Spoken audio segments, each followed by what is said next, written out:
أنا في نفسي يا عم مسعود أسافر وأغترب. ذكرتني يا ولدي يوم كنت أخلي ابني يسافر وعاد جاهل، يوم ما جاء عندي هذاك يغريني بالفلوس. مالك يا حاج مسعود ضابح؟ يا أخي ضابح من الدنيا وهمومها يا ولدي. سهلة يا حاج مسعود أتفرج. كيف عاد تفرج يا ولدي؟ العيال اشتوا مصاريف وأنا ما بش معي عمل. لا أتفرج ومعي لك شغلة. ما هي الشغلة؟ تغترب. اغترب انا قد شايبه يلا رجل في الدنيا ونجل في القلب. ابنك يغترب ابني عاد صغير بيدرس. خلاص أنا أدجي لعندك وأكلمك وأعرف مني كل شهر 30,000. 30,000 شهريا.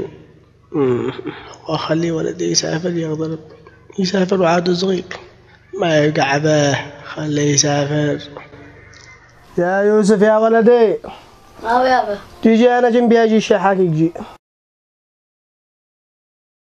ما هو يابا ما تشي مني. ما رايك يا ولدي تسافر الخليج؟ كلنا نسافر. ما يا ولدي تسافر أنت لحالك. ما شرف على أنا. صرت تطلب الله يا ولدي تشتغل. والدراسة؟ أي دراسة يا ولدي؟ الدراسة ما عاد تنفعك، سير أنا واطلب الله اشتغل. ماشي يابا أنا ما عاد أبالي. يا يوسف يا أخي يوسف يا ابو قلبي حنوني. الو وين أنت عم مسعود؟ هنا أنا باب الباب. يلا تمام. حياك الله يا ولدي. حياك كيف أنت يا حاج مسعود؟ الحمد لله. هيا فكرت يا عم مسعود بالموضوع؟ أي موضوع؟ موضوع السفر. أيوه يسافر كان كيفه؟ خلاص ما دام يسافر هذه 100,000 نقدا وعرف كل شهر 30,000. 100,000. أيوه وعرف. اسمع يا ولدي أنا أدخل الحين أدي لك لها وتسافر أنت وياه. واصل يلا. أدي لك ذا الحين.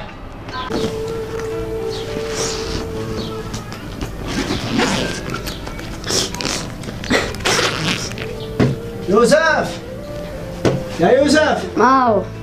جهزت نفسك؟ ويا جهزت نفسي يابا. ما عاد تشتي ما عاد بنفسك؟ شكلمك حاجة. ما هي يا ولدي ما تشتي؟ لحظة.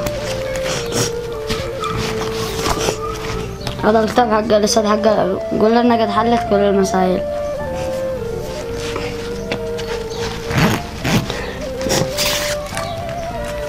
وهذا حق صاحبي محمد. محمد من؟ محمد اللي كان بيجي بالمدرسة الثانية. أنا أنت بين الجيل الأول. قول له السنة هذه مبروك. مبروك على ما؟ لأنه أجي الأول.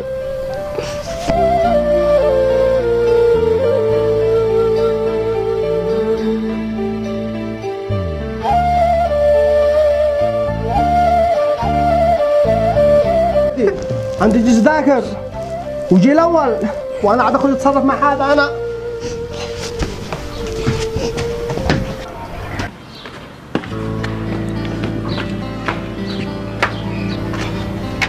ها عم مسعود وين الولد؟ أي ولد؟ اسقم هذه زلطاك. الله يفتح عليك. ايش مالك يا عم مسعود؟ ولدي عايقرا وعايدرس هنا وعايتخرج وعايشتغل في بلاده. عيال اللي مش ملعبة عندك الله يفتح عليك. يلا